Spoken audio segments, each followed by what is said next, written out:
Hi Stampers, my name is Sandy Hancock. I'm an independent Stampin' Up! Demonstrator and I want to welcome you to Utterly Awesome Stamping. Today I'm going to be showing you how to make this cute gift card holder. It's simple and you can do it for any occasion. I've made one for just a general occasion and now I've made some for Christmas. So let me reposition my camera and I will show you how easy and fun it is to make this gift card. Okay, so are we good here? I think so. Okay, so let me show you. Okay, I'll show you what it looks like when you open this. Just pull the little tie and boom, there you are. Your gift card is right there. Isn't that easy? All right, so let's get started. I'll show you how to do it. First thing we want to do is look at the sizes of cardstock that you're going to need. You'll need a 10-inch by 4 1/4. Try not to cover this up. 10-inch by 4 1/4. Then you're going to need a white piece for the inside, and that's going to be 4 inches by 2 3/4. And then you need 2 pieces of designer paper. One is going to be 4 by 2 3/4, and the other one is 4 by 1 3/4. And that is it. All you need. Okay, so I'm going to pull out my Simply scoreboard, and I'm going to score at 3 inches, 4 inches, 5 inches, and 8 inches. All right, that was pretty easy. Now there is a corner rounder in the catalog. It's called the Detail Trio Corner Rounder. Of course, I accidentally gave mine away at the last open house. So I'm having to go back to my envelope punch board and use it because it also has a corner rounder on the back side. I refuse to buy that Detail Trio Punch again. Once was enough. So since I have this, I'm just going to use it. Okay, so now the next thing we're going to do is just take a bone folder and fold our scores on the end. And then I'm just going to pull together these 3 lines. So there's 3, 4, and 5 inches. Just pull them together like that. And then I'm going to score everything again really well. Okay, so here we go. This is what we've got so far. Flip over your cardstock, get some tear and tape, and you're going to put tear and tape right at the edge of this centerpiece. So pull out the tear and tape. Oops, come on.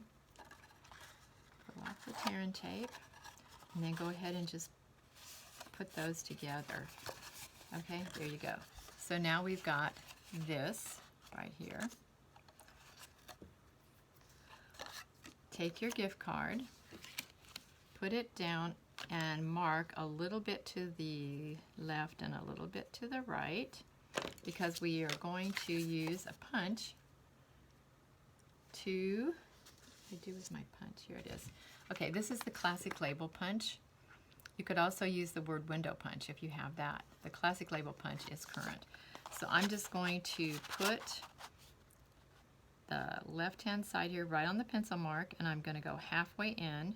That's one thing I do like about this classic label punch. It's got little points on the end so you can see where halfway in actually is, and punch, and that always flies every time. Then I'll move to the other end, put the point right on the pencil mark, halfway in, and punch again. Okay, never know where that's going to fly. Okay, so now we've got that, and we can open this up, insert our gift card. It's not going to go all the way down, but it doesn't need to because you've got plenty of room to close. Okay, I'll take this out now so that you can see what I'm doing.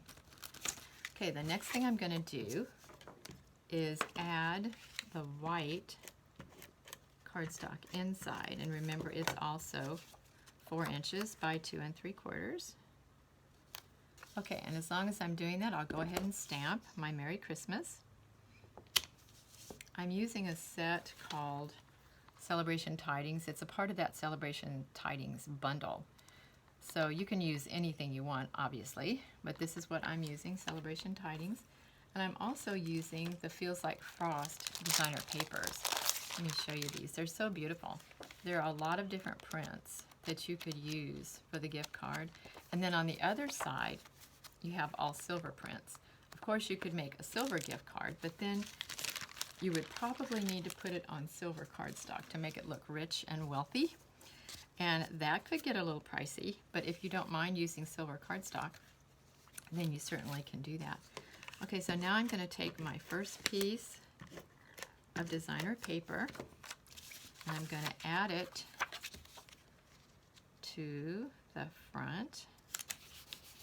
Okay, so now instead of adding my second piece of designer paper, I'm going to put the ribbon around here, because the ribbon is ultimately going to go under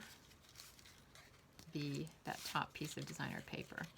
So let me kind of get a feel for where I want this. It doesn't have to go in the middle.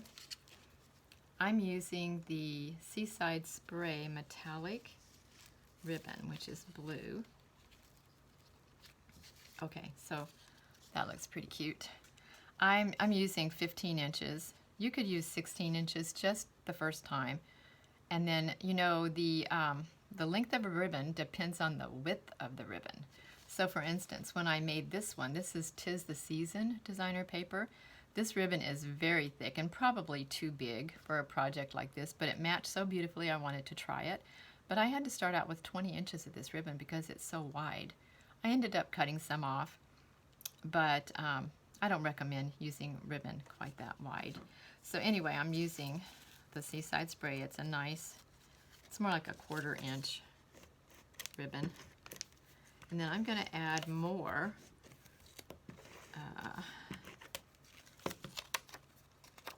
adhesive to this because it's going to go over the ribbon. And I want it to stay.